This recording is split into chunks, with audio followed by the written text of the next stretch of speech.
सबक फिर पढ़ सदाकत का, अदालत का, शुजाअत का। जी भाई, एक्स बनाते नहीं। Thank you sir, thank you sir for taking me. जी जनाब। सर मैं एक्चुअली एग्नोस्टिक हूँ। आवाज आपकी बहुत घूंघू आ रही है आपकी, उसमें से कुछ माइक का मसला है। Just a minute sir, just a minute.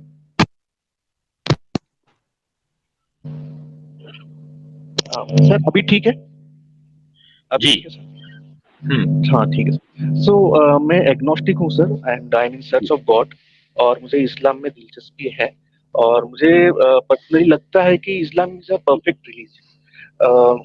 मतलब जैसे कि आप लोगों का ये मतलब जैसे जकात होता है, फिर जैसे कि मतलब रेसिज्म कुछ नहीं, डिविजन कुछ नहीं, और आप लोग रोजा रखते हो तो मतलब उसमें देखिए जो अमीर बंदा भी भूख क्या है प्यास क्या है जानेगा, तो उसके हिसाब से उसकी हमदर्दी बढ़ेगी। तो ऐसे बहुत चीजें हैं इस्लाम में जो मुझे बहुत अच्छी लगती है, लेकिन मुझे कुछ डाउट्स भी हैं, और मैं ट्राई कर रहा हूँ उसको वो क्लियर करने के लिए। मुझे सेटिस्फैक्टरी आंसर्स नहीं मिल रहे हैं, तो वो एक प्रॉब्लम है। जी तो आपका जो सबसे मजबूत आपको हाँ, डाउट लगता है वो आप जिक्र जी जी जी जी जी ठीक है। तो वही है, मतलब मुझे सबसे मजबूत डाउट एक ही है, जो डिस्क्रिमिनेशन मतलब जो मुस्लिम नॉन मुस्लिम का जो है, मैं और मैं इसका रेफरेंस भी देना चाहता हूँ। तो Muslim non Muslim, for Muslims it is perfect religion, no doubt about it, है ना। तो उसमें मतलब वुमेन राइट्स भी है, जो दूसरे लोग झूठ बोलते हैं, वो एक्चुअली है नहीं, मैंने ठीक से पढ़ा, मुझे तो वुमेन्स के लिए वो बेटर लगा। इस्लाम मतलब जैसे कि वहाँ मेंस से भी ज्यादा राइट्स है वुमेन्स को। मेन को बोला जाता है कि आप उनका मतलब केयर करो, और मतलब their responsibility to care for them. ऐसा चीज हर जगह नहीं, दूसरे रिलीजन में नहीं है। और उनको सेफ, और उनको जो रिस्ट्रिक्शन बोला जाता है, it's for their own safety. तो वैसा मतलब है। वो तो मुझे जो आप कह रहे हैं मुस्लिम है, मुस्लिम में डिस्क्रिमिनेशन, उसका उसको उस पर बात करते हैं। Yes sir, yes yes sir, yes sir. तो आप हाँ सर, एक ही है सही बुखारी 392। अच्छा, कुरान में आपको ऐसी कोई चीज नहीं नजर आई? नहीं सर, कुरान चले 392। सही सही बुखारी 392। अगर आप मतलब ये वेब रेफरेंस बोलते हैं तो वॉल्यूम 1 बुक 8 अच्छा ठीक है, हदीस। मैं समझ गया। उम्मीद तो कादिर नास हत्ता यक़ूलु ला इलाहा इल्लल्लाह। जी जी फरमाइए, ठीक है। तो हाँ सर, इसी में जो I have been ordered to fight people till they say none has the right to be worshipped but Allah, and if they say so pray like our prayers face our qibla and slaughter as we slaughter, then their blood and property will be sacred to us, and we will not interfere with them except legally, and the reckoning will be with Allah.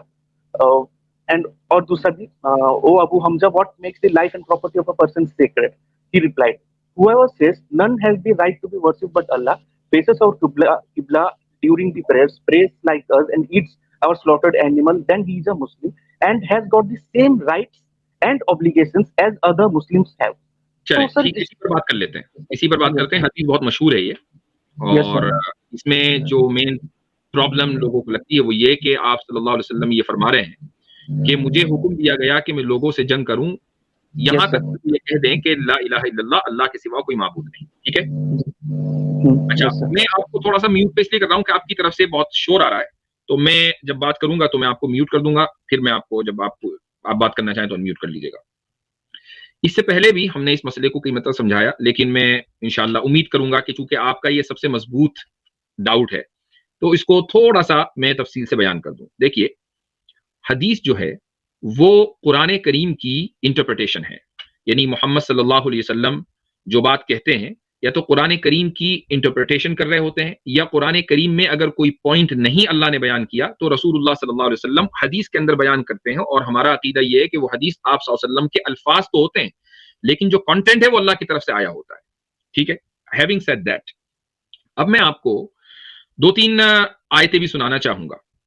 पहली आयत है सूरह अनफाल की, उसमें अल्लाह ताला फरमाता है, वइन जनहू लिस्सल्मि फजनह लहा व तवक्कल अला अल्लाह, कि अगर वो लोग, यानी दुश्मनों के बारे में बात हो रही है, कि अगर वो अमन की तरफ झुकाव करें, जनहू लिस्सल्मि, तो तुम भी ए मोहम्मद सल्लल्लाहु अलैहि वसल्लम झुको अमन की तरफ और अल्लाह के ऊपर तवक्कुल करो। ठीक है? ये एक आयत है सूरह अनफाल में। उसके बाद सूरह तौबा में आयत है। सूरह तौबा में आयत है कि अगर कोई शख्स दाखिल होना चाहे तो उसको अमन के साथ दाखिल होना चाहे तो उसको दाखिल होने दो, और वो कुरान की आयत जो है, एक मिनट, आयत नंबर 6 है वो। हाँ आयत नंबर 6, उसके अल्फाज असल में मेरे अभी आ जाएंगे, कोई अगर मुझे याद दिलाएगा। तो ये जो है आ गई आयत जनाबे वाला, अच्छा जी, व इन अहदुम मिनल मुशरिकीन इस्तजारका फअजिरहु हत्ता यस्मा कलाम अल्लाह, कि अगर मुशरिकीन में से कोई शख्स इस्तजारका, अमन हासिल करके आपके यहाँ आना चाहे, फअजिरहु, तो आप उसको आने दें यहां तक कि वो अल्लाह की बात सुन ले, अल्लाह का कलाम सुन ले। सुम्मा अबलिगहु मअमना, फिर उसको आप वहां पहुंचा दें जहां वो सेफ महसूस कर रहा है, यानी उसके मुल्क उसको जाने दें, उसके वतन उसको जाने दें, उसको वहां पहुंचा दें। एक आयत ये है, ठीक। उसके बाद एक आयत और है, ये आयत है आयत नंबर 29। इस आयत में अल्लाह ताला ये फरमाता है कि जो लोग अल्लाह पर और आखिरत पर ईमान नहीं लाते उनसे जंग करो, हत्ता, और आखिर में कहता है हत्ता युतुल जिजियता अन यदिन वहुम सागिरून, यहां तक कि वो जिजिया दे दें, सब्जुगेट होकर, while they are subjugated to the rule of law। ये 3-4 आयतें और ये हदीस आप सामने रखें। अब ये सब आयतें सामने आने के बाद देखें, मुशरिकीन या एनिमीज का लफ्ज इस्तेमाल करूंगा ताकि सब लोगों को समझ में आ जाए, कई तरह के होते हैं, या गैर मुस्लिम कह लीजिए, कई तरह के होते हैं। कुछ गैर मुस्लिम वो होते हैं कि जो अमन कायम करना चाहते हैं और आपके साथ अमन के साथ रहना चाहते हैं। उन लोगों के लिए अल्लाह ताला ने सूरह अनफाल की आयत की कि अगर वो अमन की तरफ झुकाव करें तो तुम्हें भी अमन की तरफ झुकना है, अमन के साथ रहना, चूंकि वो भी चाह रहे तो आप भी चाहें। इस तरीके से एक म्यूचुअल हार्मनी और म्यूचुअल समझ लें कि पीस के साथ जिंदगी गुजारें। दो अलग अलग अक़वाम अलग अलग माबूदों की इबादत कर रहे हैं, ठीक है, डजंट मैटर, लेकिन अगर पीस चाह रहे तो पीस इख्तियार करना जरूरी है, यह है सूरह अनफाल। लेकिन अगर पीस नहीं चाह रहे, आपके यहां आना चाह रहे हैं, वो आपके यहां आना चाह रहे हैं, अमन के साथ आना चाह रहे हैं, तो आप उनको अमन और सेफ्टी के साथ आने दें। वापस जाना चाह रहे हैं तो वापस जाने दें, मारना नहीं है, ठीक है। ये सूरह तौबा की आयत नंबर 6 है जो अभी मैंने पढ़ी है। लेकिन अगर वो मिसाल के तौर पर पीस नहीं चाह रहे हैं, लड़ाई हो जाती है, तो लड़ाई में यानी कन्फ्रंट्रेशन हो जाता है, बाकायदा लड़ाई नहीं होती, तो अब दो ही रास्ते हैं। या तो ये कि वो सब्जुगेशन कबूल कर लें, अगर उन्हें खतरा लग रहा है मरने का, मौत का, तो सब्जुगेशन कबूल कर लें। सब्जुगेशन कबूल करेंगे तो उनको भी जिजिया देना पड़ेगा। और अगर वो सब्जुगेशन कबूल नहीं कर रहे हैं, लड़ाई पर आमादा है, तो फिर रसूलुल्लाह सल्लल्लाहु अलैहि वसल्लम ने फरमाया कि फिर मैं तब तक लड़ूंगा जब तक कि ला इलाहा इल्लल्लाह न कह दें। तो अब देखिए, आप के गैर मुस्लिम को सिर्फ यही ऑप्शन नहीं दिया कि नहीं मैं उसको मारा जाएगा जब तक कि ला इलाहा इल्लल्लाह न कह दे, उसके सामने ये भी ऑप्शन है कि अगर वो अमन इख्तियार करना चाहे तो अमन इख्तियार करना जरूरी है। और अमन वाली बात कुरान में की और लड़ाई वाली बात हदीस में की। हदीस का दर्जा सेकेंडरी है कुरान के मुकाबले में, कुरान का दर्जा प्राइमरी है। तो अमन की जो बात है वो कुरान करीम में है, लेकिन ये उस सूरत में अमन होगा जब सामने वाला अमन चाहेगा। सामने वाला अमन ही नहीं चाह रहा, वो लड़ाई पर आमादा है, तो जो सामने लड़ाई पर आमादा होगा तो आप भी उससे लड़ेंगे, क्योंकि अगर आप नहीं लड़ेंगे तो आपको खा जाएगा। तो इसलिए जब आप इन आयत और हदीसों को एक साथ रखेंगे तो कोई डिस्क्रिमिनेशन नहीं है। जी जनाब। Yes sir. तो बेसिकली आप ये बोलना चाहते हैं कि मतलब डिफेंसिव फाइट के बारे में यहाँ बात किया जा रहा है, राइट सर? इस्लाम में डिफेंसिव फाइट भी है और ऑफेंसिव फाइट भी है, लेकिन ऑफेंसिव फाइट का मतलब ये नहीं है कि चूंकि आप गैर मुस्लिम है लिहाजा मैं आपको मार दूंगा, ठीक है। ये ऑफेंसिव फाइट का मतलब नहीं होता। ऑफेंसिव फाइट का मतलब ये होता है कि अगर मुस्लिम गवर्नमेंट को, इंडिविजुअल्स को नहीं, मुस्लिम गवर्नमेंट को अगर ये लगता है कि फला मुल्क उसके मफादात और उसके इंटरेस्ट के खिलाफ, उसके इंटरेस्ट के ऊपर हमला करेगा नियर फ्यूचर में, मसलन इंटेलिजेंस से रिपोर्ट मिलती है कि भाई फला मुल्क तैयारी कर रहा है, ठीक है, ठीक है, उसके ऊपर हमला किया जाएगा, क्योंकि अगर आप हमला नहीं करेंगे तो वो हमला कर देगा। आज की दुनिया के अंदर यही होता है, इसी को हम ऑफेंसिव स्ट्रेटजी कहते हैं। और एक और आयत में आपको सुना देता हूं, सूरह मुमतहिना, ये चैप्टर नंबर 60 है। इसमें अल्लाह ताला फरमाता है कि अब मैं डिस्क्रिमिनेशन का जवाब दे रहा हूं, ला यनहाकुमुल्लाहु अनिल लज़ीना युक़ातिलूकुम फिद्दीन वलम युखरिजूकुम मिन दियारिकुम अन तबर्रुहुम इन्नल्लाह युहिब्बुल मुक़सितीन, कि अल्लाह ताला तुम्हें मना नहीं करता उन लोगों के बारे में कि जिन्होंने तुमसे जंग नहीं की दीन के ताल्लुक से, जिन्होंने तुमको तुम्हारे घरों से नहीं निकाला, कि तुम उनके साथ नेकी करो, अच्छाई का मामला करो और इंसाफ करो। अल्लाह मना नहीं करता। क्या मतलब? अल्लाह हुक्म देता है कि तुम उनके साथ इंसाफ का मामला करो, क्योंकि तुम्हारा उनसे कोई जंग वाला मामला नहीं है, वो तुमसे जंग नहीं कर रहे हैं, उन्होंने तुमको तुम्हारे घरों से नहीं निकाला, वो तुम्हारे साथ दुश्मनी नहीं कर रहे, तो तुम क्यों दुश्मनी कर रहे हो उनके साथ? तो बताइए, अगर गैर मुस्लिमों के साथ डिस्क्रिमिनेशन होता तो फिर हर जगह होता, चाहे आप जंग करें ना करें। जी यस सर। सर 2-3 चीजें मुझे बोलना था, ठीक है। तो बेसिकली आप बोल रहे हैं कि ऑफेंसिव फाइट भी तब होगा जब कोई इंटेलिजेंस रिपोर्ट है तो उसके हिसाब से वो ऑफेंसिव फाइट में गए हैं, ठीक है। और दूसरा चीज आपने ये कहा कि ये चीज और कुरान को कॉन्ट्राडिक्ट करता है, राइट। तो मतलब क्योंकि कुरान आला दर्जा का है, मतलब इससे नहीं, ज्यादा है। कॉन्ट्रडिक्ट नहीं करना, नहीं नहीं नहीं नहीं, मैंने ये नहीं कहा कुरान में कॉन्ट्रडिक्ट, मैंने ये कहा कि बहुत सी चीजें कुरान में बयान की जाती हैं, लेकिन फिर कुछ चीजें जिनका दर्जा जरा कम दर्जे का होता है उनको हदीस के अंदर बयान कर दिया जाता है। तो जो अमन कायम करना ये प्राइमरी इंसान की जो है वो प्रेफरेंस होती है, लिहाजा उसको हदीस के कुरान में बयान कर दिया गया, लेकिन जंग करने वाली बात को हदीस के अंदर बयान कर दी गई। ये मैं कहना चाह रहा, कॉन्ट्रडिक्शन नहीं है, ये अलग अलग सिचुएशन के लिए। तो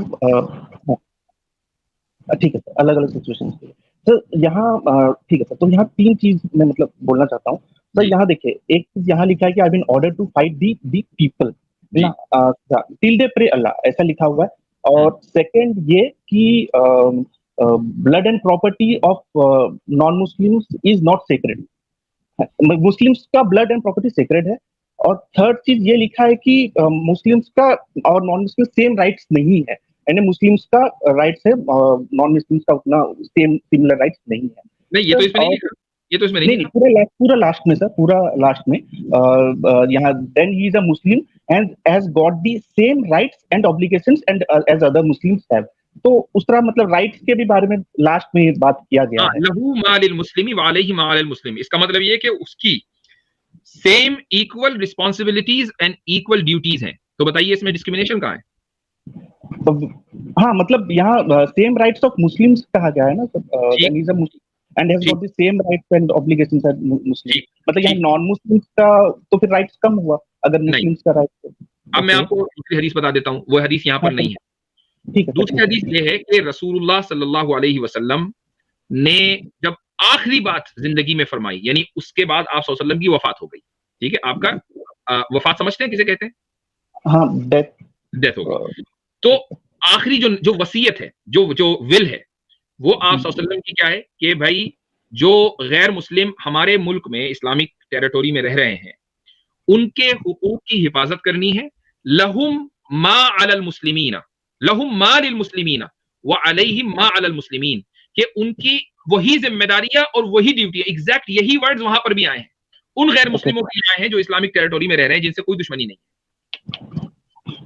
ठीक है सर। तो आपने ये कहा कि मतलब डिफेंसिव फाइट ऑफेंसिव फाइट में, ऑफेंसिव फाइट भी तब किया जाता है जब इंटेलिजेंस हो, कुछ हो कि हाँ वो लोग अटैक करने वाले हैं, तो उसके लिए जस्टिफिकेशन जरूरी है। हाँ, जस्टिफिकेशन सर। लेकिन वही प्रॉब्लम है सर, विदाउट जस्टिफिकेशन भी फाइट किया गया है। फॉर एग्जाम्पल बनु खत्म आप जानते होंगे, सही बुखारी 3012 प्लीज। बनु खत्म जो कोई भी वॉर बगैर जस्टिफिकेशन के नहीं हुई है। अब अगर किसी हदीस में, मैं बता रहा हूं आपको, अगर मान लीजिए किसी हदीस में वो जस्टिफिकेशन आपको दिख नहीं रही है, इसका मतलब ये नहीं कि जस्टिफिकेशन नहीं है, क्योंकि उस हदीस का मकसद जस्टिफिकेशन बयान करना नहीं होता, बल्कि कुछ और बयान करना होता है कि भाई पहला फाइट में ऐसा हुआ। किसी एक हदीस में मान लीजिए एक जुमला है, दो जुमले हैं, लेकिन इवेंट्स हजारों इवेंट्स हैं। मान लीजिए एक जंग के अंदर कितने इवेंट्स होंगे, पता नहीं कितने लोग कितनी बातें करेंगे, उसके पीछे एक बैकग्राउंड होगा, हजारों चीजें होंगी, लेकिन उस हदीस में सिर्फ एक जुमला आएगा। तो उस हदीस की बुनियाद पर हम पूरे उसको इवेंट को या पूरे इंसिडेंट को नहीं समझ सकते, पॉसिबल ही नहीं है। लेकिन जो उसूल है, प्रिंसिपल है, वो ये है कि बगैर जस्टिफिकेशन के ऑफेंसिव वॉर भी नहीं होगी। कोई ना कोई जरूरी कोई ना कोई एक्सक्यूज चाहिए लड़ने के लिए, ऐसे नहीं होगा। Exactly sir. तो मैंने इसका कॉन्टेक्स्ट भी देखा, बकायदा कॉन्टेक्स्ट भी देखा था। सही बुखारी 3012 अगर आप, मैं पढ़ के सुनाऊं ये सर, अगर आप थोड़ा वो सही अल बुखारी 3012 अगर स्क्रीन पे लेके आए हैं या मैं पढ़ के आयत, ये इससे पहले भी कई मरतबा ये सवाल आया। इसमें यह है कि भाई आप सल्लल्लाहु अलैहि वसल्लम से एक साहब ने सवाल किया अहलुद्दार के बारे में कि युबय्यतून मिनल मुशरिकीन, के रात में वो सोए हुए थे, तो उनकी औरतों और बच्चों के ऊपर जब हमला हुआ तो उनकी औरतें और बच्चे भी जद में आ गए, तो आपने फरमाया हुम मिनहुम, जी कि ये उन्हीं में से हैं। जी जी हाँ। तो यहाँ देखिए, उन्होंने जब पूछा गया कि मतलब कि नाइट के टाइम में अगर हम बाई चांस कोलेटरल डैमेज में अगर वुमेन और चिल्ड्रन मर जा रहे हैं बाई चांस, तो फिर क्या हुआ? तो फिर उन्होंने सीधा कहा कि गुनाह नहीं है, because they are from pagans, यानी दे आर नॉन मुस्लिम्स हैं, तो उसीलिए अगर मर भी जाते हैं तो कोई नहीं। उनका जो यहाँ जो रीजन ही दिए हैं कि हाँ नॉन मुस्लिम्स ही तो हैं, मर गए तो मर गए, वो चीज से मुझे मतलब थोड़ा सा प्रॉब्लम है। मतलब अगर वो ये बोलते अरे नहीं, जंग है, जंग में तो वैसे बाई चांस तो डेथ होता है, क्या कर सकते हैं, यही तो वो बोला है, अलग है। यही बोला है नहीं सर एक्सटर्नल। उन्होंने नहीं सर मैं उन्होंने जवाब दे रहा हूँ, थियरी। मैं जवाब दे रहा हूँ। देखिए, सवाल ओके करने वाले ने ये कहा कि मुशरिकों के इलाके के ऊपर हमला हुआ, कुछ औरतें और बच्चे भी उस कोलैटरल डैमेज में आ गए, यानी वो भी हमले का शिकार हो गए। तो अब क्या करें? तो आपने ये नहीं कहा, आप सल्लल्लाहु अलैहि वसल्लम ने ये कहा हुम मिनहुम, वो उन्हीं में से हैं। क्या मतलब है? जिस तरीके से अगर मर्द हलाक होते और हमारे ऊपर कोई उनकी दियत वगैरह वाजिब ना होती, कोई ब्लड मनी हमें ना देना पड़ता, अब अगर बच्चे और औरतें हलाक हुए हैं, चूंकि वहां मौजूद थे, तो जंग के अंदर कोलैटरल डैमेज होता है। तो ऐसा नहीं है कि बच्चों और औरतों के हलाक होने की वजह से अब इस्लामिक गवर्नमेंट को कोई कंपनसेशन देना होगा, ऐसा नहीं है। लेकिन आप सल्लल्लाहु अलैहि वसल्लम ने एक सेपरेट डिक्लेरेशन में लोगों को, अपने जो सोल्जर्स हैं उनको बाकायदा हुक्म दिया कि बच्चों और औरतों को कत्ल नहीं करना है। आपने वो डिक्लेरेशन पढ़ा है कहीं या नहीं पढ़ा?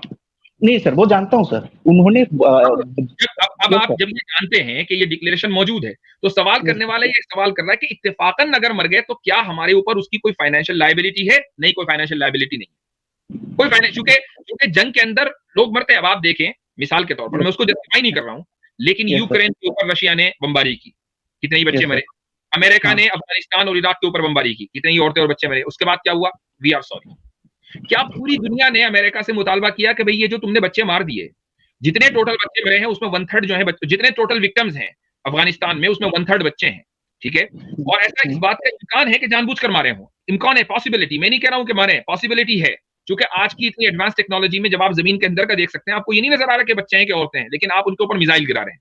लेकिन क्या पूरी दुनिया ने मिलकर अमेरिका से या यूनाइटेड नेशन ने या नेटो से मुतालबा किया कि भाई तुमने इतने बच्चे मार दिए, उनकी जिम्मेदारी लो और उनको कॉम्पनसेशन दो उनके घर वालों को? नहीं, कोई कॉम्पनसेशन नहीं, क्योंकि जंग का उसूल है कि कोलैटरल डैमेज का कोई कॉम्पनसेशन नहीं होता। यही इस हदीस के अंदर बयान किया जा रहा है, हुम मिनहुम, उसका कोई कॉम्पनसेशन नहीं। सर लेकिन रीजनिंग भी तो उन्होंने ये दिया ना कि दे आर फ्रॉम पैगन, यानी they are from non Muslims, the children and women are from non Muslims. क्योंकि मुशरिकीन का जो लफ्ज है इस हदीस के अंदर दुश्मन के लिए इस्तेमाल हुआ है, तो चूंकि वो दुश्मनों के एरिया में है, दुश्मनों के, तो अब हमारे ऊपर उसकी कोई जिम्मेदारी नहीं है अगर इत्तेफाकन इस तरह का हादसा हो जाए। लेकिन जो प्राइम डिक्लेरेशन का वो ये है कि बच्चों और औरतों को नहीं मारना। तो अगर ऐसा वाकया इत्तेफाकन हो जाए तो क्या मुस्लिम हुकूमत कॉम्पनसेशन देगी? नहीं देगी। ये पॉइंट है उस हदीस का। ओके ठीक है सर। तो ये इसी का मतलब लास्ट ये बोलना था। आपने ये कहा कि ऑफेंसिव फाइट भी विद जस्टिफिकेशन किया जाता है सर, लेकिन एक ये है बुखारी हदीस 4355, उसमें जो बनु खत्म है ना सर, धू आई खलासा जो एक ये था, क्या उसे बोलते हैं, एक आइडल, हाँ एक आइडल था, आइडल तो वो, और हाँ उससे, हाँ यस सर, तो यस सर, हाँ तो उसमें मतलब सवाल समझ गया मैं, मेरे पास जवाब, मैं जवाब रेडी है, जवाब सुन लीजिए, सवाल समझ चुका। ठीक है, मैं बस खुलासा नामी एक टेंपल था, आप सल्लल्लाहु अलैहि वसल्लम ने एक सोल्जर्स भेजे कि भाई जाकर उसको डिस्ट्रॉय करके आओ, ठीक है? तो वो गए वहां पर, डिस्ट्रॉय कर दिया, यही तो है ना? अब और भी है सर, तो उसमें हाँ उन्होंने डायरेक्ट बोला कि उसको डिस्ट्रॉय करो और उसमें 3 डिफेंस दो, तो फिर वहां जो ब्रेक, और यहाँ वो भी बोला गया कि उनको मारो, तो फिर वहां से 300 लोगों को मारा भी गया था, बनु खत्म और ऐसे लोगों जो वहां मतलब ये थे जो पूजा कर रहे थे वो दरू में, मतलब वहां पहले लोगों को मारा गया था। तो मैं अब आपको बताता हूँ, हालांकि सही बात यह है कि वहां एक पुजारी बैठा हुआ था, तो वो अड़ गया, तो उससे कहा गया कि यहाँ से निकल ले वरना कत्ल होगा, तो वो भाग गया, ठीक है? इतना वाकया सही रिवायतों के अंदर मिलता है। लेकिन सुल खलासा का मैं वाकया आप हजरात को बता देता हूँ, ये बहुत से लोग सवाल करते हैं, आई नो मैं इससे पहले जवाब दे चुका हूँ, लेकिन मुख्तसर जवाब देता हूँ, और मुख्तसर जवाब जो है मैं एक एनोलॉजी के जरिए दूंगा। वो एनोलॉजी ये है कि आप इंडिया में रहते होंगे यकीनन। हाँ यस सर, इंडिया, मुंबई। अच्छा, मुंबई में रहते हैं आप। मुंबई में अपने दोस्तों को लें और मान लीजिए आपके 100 दोस्त हैं, 1000 दोस्त हैं, आप सब 1000 लोगों को आपने जमा किया और आपने ये कहा कि ये जो हमारा महल्ला है, हमारा नेबरहुड है, हम इसको मुल्क से आजाद करते हैं और यहाँ पर आज से हम नई पार्लियामेंट को स्थापित करते हैं। हमारी पार्लियामेंट यहाँ, हमारा कानून यहाँ का, प्राइम मिनिस्टर में, ठीक है? हम आपने एक पैरेलल गवर्नमेंट कायम कर दी, 1000 लोगों, 1 लाख लोगों, आपके साथ जो है वो इतने सारे लोग हैं, और आपने एक पैरेलल गवर्नमेंट कायम कर दी, ठीक? तो मुझे बताइए कि आपके खिलाफ एक्शन होगा या नहीं होगा? पैरेलल गवर्नमेंट मतलब यहाँ मुंबई में पैरेलल गवर्नमेंट मुंबई एक्शन में होगा, फेडरल गवर्नमेंट कायम कर दी, एक्शन होगा या एक्शन नहीं होगा, होगा? होगा होगा। एक्शन होगा। और अगर जिंदा हाथ आ गए तो हमेशा लाइफ टाइम अंदर जाएंगे, और अगर आपने रेजिस्ट किया तो मरेंगे। तय है ना? ओके, ऐसा ही होना चाहिए। जस्टिफाइड है या गलत है? हाँ सर, मतलब पैरेलल गवर्नमेंट है तो ऑब्वियसली वहां से ट्रूप्स आएंगे, ऑब्वियसली अटैक भी किया जस्टिफाइड है ना? जाएगा। जस्टिफाइड है हाँ ना? ठीक है। ठीक है, ओके। अच्छा, अब आप ये देखें कि जो जिल खलासा है, उसका दूसरा हाँ नाम आपको पता है क्या है? बोलिए सर। उसका दूसरा नाम है अल-काबतुल यमानिया। अलका अलका अबतुल अलमनी, हाँ राइट राइट। अल-काबतुल यमानिया याद आया? यमनी काबा काबा। का काबा काबा का, हाँ यमनी काबा। जब इस्लामी हुकूमत कायम हो गई पूरी अरबियन पेनिनसुला में, तो पूरी इस्लामी दुनिया का काबा एक है, वो काबा है मक्का में, वही तौहीद का मरकज है। ठीक है। अब अगर इस्लामिक टेरिटोरी में कहीं और कोई दूसरा काबा कायम होगा तो उसको डिस्ट्रॉय करना जरूरी है, क्योंकि एक मुल्क में दो पैरेलल निजाम नहीं चल सकते, उसको डिस्ट्रॉय करना जरूरी है। जो उसको डिफेंड करेंगे उनको सजा दी जाएगी, या तो वो सरेंडर करें या फिर मारे जाएंगे। मुझे बताइए इसमें क्या प्रॉब्लम है? नहीं सर, एक्चुअली दो तीन प्रॉब्लम्स है। तो पहले मैं थोड़ा पढ़ लेता हूँ सब, वो जो है हदीस जो है मेरे सामने। In the pre-Islamic period of ignorance, there was a house called Du al-Khalasa. The Prophet said to me, "Won't you relieve me of Du al-Khalasa?"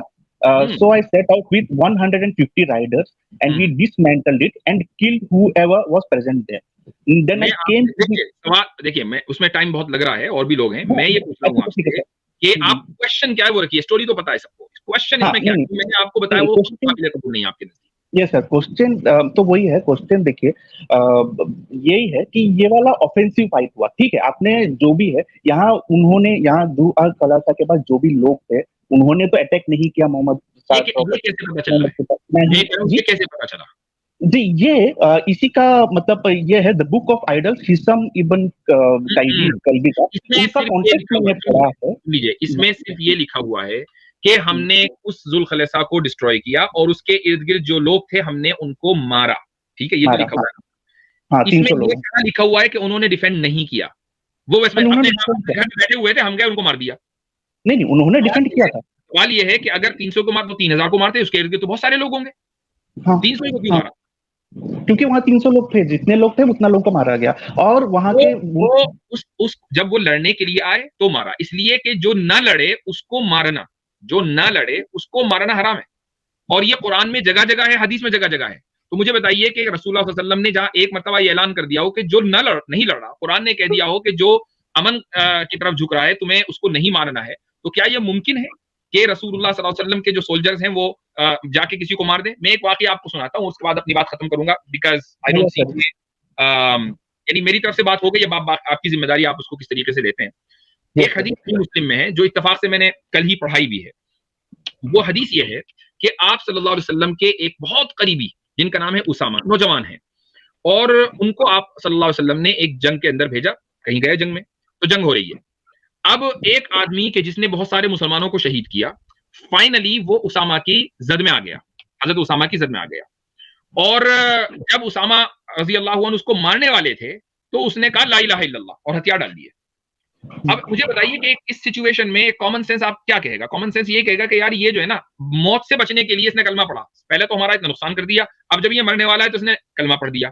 यही तो एक आम आदमी समझेगा। हजरत उसामा ने भी यही समझा और उसको मार दिया कि यार ये तो मौत से बचने के लिए इसने कलमा पढ़ा है, मैं नहीं मानता, और उसको मार दिया। लेकिन जहन में यह सवाल रहा कि भाई ये बात जो है जाकर मुझे कहनी है। वो आए और रसूलुल्लाह सल्लल्लाहु अलैहि वसल्लम से कहा कि या रसूलल्लाह, इस तरह हुआ है, एक आदमी से हम लड़ रहे थे, उसने आखिर वक्त में कलमा पढ़ा, हमने फिर भी उसको मार दिया। तो आप सल्लल्लाहु अलैहि वसल्लम इतना नाराज हुए कि क्या तुमने दिल चीर कर देखा था कि वो सही से उसने इस्लाम कबूल किया या वैसे ही वो फेक कर रहा था? तो मुसामा ये कहते हैं कि मैं ये तमन्ना कर रहा था कि काश के मैं आज से पहले मुसलमान ही ना होता, आज इस्लाम मैंने कबूल किया होता तो मेरे सारे गुनाह धुल गए होते। ये तमन्ना उसामा कर रहे हैं। तो फौजियों को इतनी क्लियर गाइडेंस दी जाती थी कि कोई आदमी अगर लड़ाई नहीं करना चाहता तो उसको मारना नहीं है, लेकिन यहां मारा गया, इसका मतलब यह कि वो लड़ाई करना चाहते थे। यही इसीलिए मैंने कहा कि हदीस में पूरी बात सारी एक मर्तबा नहीं आती है, आपको सारी जो रिवायतें और हदीसें उनको जमा करके फिर पढ़ना पड़ता है। हाँ सर, बस मतलब लास्ट थोड़ा कुछ पॉइंट बोलना चाहता हूँ सर ये आप मैं मानता हूँ कि ऑब्वियसली ये लोग जब वहाँ आइडल तोड़ने गए तो वो लोग डिफेंड किए थे, मैं वो बात नहीं बोल रहा हूँ सर, वो लोग डिफेंड किए थे, उसीलिए फिर मतलब ऐसा मारकाट होके फिर 200-300 लोग वहाँ मतलब मारे गए। और बुक ऑफ आइडल्स में ये भी लिखा है कि ये वहाँ के जो वुमेन थे उनको ह्यूमिलेट किया गया, ये चीज हदीस में नहीं लिखा है, ठीक है, ये उसका कॉन्टेक्स्ट जो था, मतलब ये हदीस का कॉन्टेक्स्ट बुक ऑफ आइडल्स में लिखा है, उसमें ये चीज है। देखें देखें तो एक सनातनी भाई, आप जी जी सनातन धर्म तो छोड़ चुके हैं, आप खुद ही कह रहे हैं, या नहीं छोड़ा? जी, अभी छोड़ दिया ना? नहीं नहीं सर, छोड़ दिया, यस सर, छोड़ दिया। Yes sir. अब आप इस्लाम का मुताला कर रहे हैं और मुझे लग जी रहा है कि अच्छा खासा मुताला कर रहे हैं। कुरान में आपको कोई प्रॉब्लम? नहीं सर, कुरान में ज्यादातर चीजें अच्छे हैं सर, उसमें मुझे कुछ कुछ प्रॉब्लम्स है, लेकिन उसका भी मुझे एक्चुअली वो मतलब आपको मिल जाएगा। आप क्यों डिले कर रहे हैं जब आपको ये लग रहा है कि इस्लाम ही एक हो सकता है, उसका स्ट्रॉन्गेस्ट कैंडिडेट है? तो आप इस्लाम को कबूल कर लीजिए, पढ़ते रहिए, क्या मसला है? अगर आपको हदीस में सवाल है तो आप हाँ पूरी सर, जिंदगी हदीस में ज्यादातर हदीस में सवाल, मैं आपको बताऊं, हदीस में सवाल मुझे भी आते हैं, लेकिन उसके बाद हल हो जाते हैं। सवाल आना बुरा नहीं है। अगर आप ये चाहेंगे कि ना मुझे सारी हदीसों के सारे सवाल मिल जाएं, वो पॉसिबल नहीं है, वो हमारे लिए पॉसिबल नहीं है। कुरान में अगर आपने अच्छी तरह पढ़ लिया, कुरान में अगर आपको मोटी मोटी बातें, अल्लाह एक है और रसूलुल्लाह उसके रसूल हैं, अल्लाह के रसूल सल्लल्लाहु अलैहि वसल्लम, आखिरत बरहक है, ठीक है, जी जन्नत और जहन्नम बरहक है, और जनाब इस तरह की जो मोटी मोटी चीजें, इससे पहले किताबें नाजिल हुई, कुरान, ये आपको पता चल गया, ईमान लाइए और उसके बाद फिर पूरी जिंदगी है पढ़ते रहिए, मुताला कीजिए। जी जी, तो ठीक है, तो यहाँ लेकिन एक्चुअली इतना मैं सर वही मतलब जो भी हो नहीं उनको मैं ऐसा अटैक करके आइडल वर्शिप को, मतलब आइडल्स को तोड़ मैंने के फिर मैंने वहां वही से। कहा है, मैंने वही कहा है कि बहुत से सवालात ऐसे होंगे जो अभी आपके समझ में नहीं आएंगे, क्योंकि अभी जी आपने जी, पूरा मुताला नहीं किया, पूरी स्टडी नहीं की। मैं ठीक है भी सर। मैं आपको जिल खलसा के बारे में बता रहा हूँ। जिल खलसा का जो वाकया है ना, ये मुझे पता नहीं जी जी कितने महीनों के बाद मुताले के बाद समझ में आया। जब पहली मरतबा मैंने हदीस पढ़ी, मैंने कहा ये जी, क्यों, वज़ाहिर तो कुछ कह नहीं रहे थे, तो सवाल तो यस ज़हन सर, में आता है, लेकिन जब आदमी यस सर, रिसर्च हाँ, करता है तो उस सवाल का जवाब उसको मिल जाता है। हर एक ओके आदमी के सर, साथ ऐसा होता है। ओके ईमान की सर, जो बुनियाद है, मैं आपको बता रहा हूँ, इस्लाम और ईमान की बुनियाद जिल खलसा की स्टोरी नहीं है। ईमान ओके, और इस्लाम की बुनियाद है अल्लाह का एक होना, रसूलुल्लाह का अल्लाह का रसूल होना, आखिरत का और रोज़े जज़ा का बरहक होना, मरने के बाद जिंदा होना, जन्नत और हम्म, जहन्नम का बरहक होना, इससे पहले किताबों का आना, कुरान का अल्लाह का कलाम होना, वगैरह वगैरह। ये चंद मोटी मोटी चीजें हैं। अगर ओके आप सर, इन चीजों के ऊपर मुतमईन हैं तो यू हैव नो एक्सक्यूज, आपको ईमान लाना चाहिए। लेकिन अगर आपको ओके, ये सवाल है कि नहीं, मुझे नहीं लगता कि अल्लाह एक है, मुझे नहीं लगता कि रोज़े जज़ा है, मुझे नहीं लगता कि मरने के नहीं बाद नहीं, जिंदा हो, तो फिर आई इन एग्री, इन मौज़ूआत के ऊपर आप रिसर्च करें। जो छोटे और सेकेंडरी मौज़ूआत हैं उनके ऊपर आपकी पूरी जिंदगी पड़ी है, आप रिसर्च करते रहिएगा। जी, ओके सर। सनातनी में हाँ, मेरा भी ये बात आपने सही कहा सर, ये बात से मैं आप ये आपने सही बोला, अभी जो आपने बात बोला ये सही बोला। ओके, तो अगर आप के वो कॉन्सेप्ट, जो कोर कॉन्सेप्ट्स हैं, वो क्लियर हैं, क्या आप ईमान लाने के लिए तैयार हैं? तो कोर कॉन्सेप्ट सब फिलहाल वही सर पढ़ रहा हूँ, सोच रहा हूँ, इनफैक्ट एक्चुअली मैं क्रिश्चियनिटी के तरफ भी कुछ चैनल्स में जाके वहां भी कुछ सवाल किए थे और मुझे वहां जवाब नहीं मिले, वो अलग बात है। तो आप जब भी पढ़ें, मैं ये नहीं कहता, मैं आपको मजबूर नहीं कर रहा हूँ, आप जब भी पढ़ें, मैंने सिर्फ प्रपोज किया है, आप क्रिश्चियनिटी को पढ़ें, जूडिज्म को पढ़ें, दोबारा हिंदुइज्म को पढ़ें और इस्लाम को पढ़ें। जो कोर जी, कॉन्सेप्ट है, कोर कॉन्सेप्ट क्या है? खुदा का वजूद, हाँ, वहदानियत यानी उसका एक जी, होना, रिसालत, जी, और इसी तरीके से मरने के बाद जिंदा होना, रोजे जजा, हिसाब किताब, ये 4-5 चीजें हैं, ठीक है? इस ओके, पर आप मुताला करें। अगर आपको क्रिश्चियनिटी सही लग रही है, आप इस्लाम का मुवाजना कीजिए। तौहीद के मसले के ऊपर क्रिश्चियनिटी कभी अपीलिंग हो ही नहीं सकती, पॉसिबल ही नहीं है। रही ये आई बात एग्री, कि अब आप आ जाएं, जब जब कोर कॉन्सेप्ट्स आपके क्लियर नहीं है तो फिर मेरे से आप बात करें कोर कॉन्सेप्ट्स के ऊपर। जी, और अगर कोर कॉन्सेप्ट्स आपके क्लियर और आप समझते हैं कि नहीं, इस्लाम ने उसका बेस्ट सोल्यूशन पेश किया है, तो I invite you to Islam. आप इस्लाम कबूल ओके, करें और पूरी जिंदगी पढ़िए, इंशाल्लाह आप रिसर्च करते रहिए। जी सर, कुरान एक्चुअली मैं को, हाँ चैट बोलिए करना सर, चाहूंगा इसमें। हाँ बोलिए सर, देखिए क्या है कि मतलब इस्लाम में आने से पहले मैंने क्रिश्चियनिटी पढ़ा, और क्रिश्चियनिटी में एक सवाल है, मुख्तसर से मैं बयान कर देता हूँ कि ईसा अलैहिस्सलाम को जब टूम में रखा था तो पत्थर लगाया था वहां पर। आप इसके ऊपर रिसर्च करना, हाँ? पत्थर लगाया था। तो ओके, एक रिवायत है मार्क की, ल्यूक की, उसमें पत्थर नहीं था, और मैथ्यू कहता है कि पत्थर था। ये एक बहुत बड़ा कॉन्ट्रडिक्शन है उसमें, न्यू टेस्टामेंट के अंदर। तो ये एक ऐसा, हाँ, ये ऐसा कॉन्ट्रडिक्शन है, इसका जवाब है ही नहीं, मतलब ये क्लियर कट कॉन्ट्रडिक्शन है। इसलिए हाँ, इसीलिए मैं क्रिश्चियनिटी में नहीं गया, क्योंकि मैं उसके ऊपर पैर जमा के नहीं रख सकता। मुझे कोई भी आके कभी भी क्वेश्चन कर सकता है कि भाई तुमने जो ये जो कबूल किया है इसमें ये लिखा हुआ इसका जवाब, तो नहीं दे सकता मैं। कुरान का जहां तक ताल्लुक है तो कुरान पे मैं बिल्कुल मजबूती के साथ खड़ा हूं। मैं कोई सवाल करेगा, ठीक है, हो सकता है इंस्टेंटली मुझे ना आता हो, लेकिन मैं जवाब उसको ढूंढ के ले आता हूँ या मुफ्ती साहब से पूछ लेता हूँ, जवाब होता है। सिर्फ इस्लाम ही ऐसा एक दीन है जिसके ऊपर आप भरोसा कर सकते हैं और आपको कोई क्वेश्चन नहीं कर सकता उसके बाद। क्लियर कट है ये। बाकी सब जाएंगे तो आपको झोल मिलेगा, यहाँ कोई झोल नहीं है। और मैं, मेरे साथ भी ये स्टेज आई थी, मुझे भी इसके ऊपर काफी सवाल थे। उस टाइम मेरा जो है मुफ्ती साहब से तो मेरा राब्ता नहीं था, लेकिन एक स्कॉलर है, स्कॉलर उनको नाम है मुहसिन शेख, किसी और प्लेटफॉर्म पे, वो नहीं बताऊंगा मैं कहाँ पर है। तो उन्होंने मुझे काफी हेल्प किया थी इसको अंडरस्टैंड करने में, लेकिन उन्होंने मुझे यही बात कही थी कि जब आपका कुरान पे इतना यकीन बन गया है तो आप एंटर हो जाइए और आप स्टडी करते रहिए। मैं तो आपको ये कहूंगा कि आप हदीस को कुछ दौरान छोड़कर आप सिर्फ सीरत के ऊपर काम करें। नबी सलाम की शख्सियत जो है, उनकी पर्सनालिटी को समझिए कि वो क्या इंसान थे और क्या उन्होंने कुरान की कभी खिलाफ वर्जी की है। वो तो हो ही नहीं सकती। जब कुरान में सारे कॉन्सेप्ट क्लियर हैं तो इसका मतलब ये कि हदीस में स्टडी एक लाइन पर होनी चाहिए, ठीक है, कोई कॉन्ट्रडिक्शन नहीं मिलेगा। मेरा आपको सजेशन ये है कि आप नबी अलैहिस्सलाम की जो सीरत है, उनकी बायोग्राफी को पहले आप ठोस तरीके से पढ़ लीजिए, वो बहुत इंपॉर्टेंट है। ओके, ठीक है, ये मेरा सजेशन है। Nadeem sir, thank you very much. और सर आपने पूछा कि कोर कॉन्सेप्ट ऑफ कुरान, आपने मुझे एक्चुअली कोर कॉन्सेप्ट से कोई ज्यादा प्रॉब्लम नहीं है। इनफैक्ट मुझे वो ज्यादा बात ये कि आपको यकीन है कि नहीं, कोर कॉन्सेप्ट का यकीन होना जरूरी है। एक चीज में मुझे प्रॉब्लम नहीं है, ठीक है, दुनिया में बहुत सारे लोग हैं, लेकिन जरूरी तो नहीं कि जिन लोगों से मुझे प्रॉब्लम ना हो मैं उनसे मोहब्बत भी करता हूँ। जी नहीं, यकीन का ही बात नहीं है। मुझे कैसे मैं बोलूँ, I am attracted towards the core concepts, उसीलिए मैं इतना सब स्टडी करने का कोशिश कर रहा हूँ। तो आप जो है कोर कॉन्सेप्ट पर तवज्जो देकर कुरान और सीरत को सामने रखें, हदीस को फिलहाल साइड लाइन कर दीजिए, उसके बाद फिर हदीस को आइएगा जब कुरान समझ लें। ठीक है सर। कुरान का अगर मुझे कुछ रहेगा तो मैं आपको पूछ सकता हूँ सर? क्योंकि कुरान ज्यादातर मुझे लगता है अच्छा ही है। आपके साथ काफी टाइम हो गया, अगले yes sir. Sir thank you again sir, thank you very much sir, thank you very much. Yes,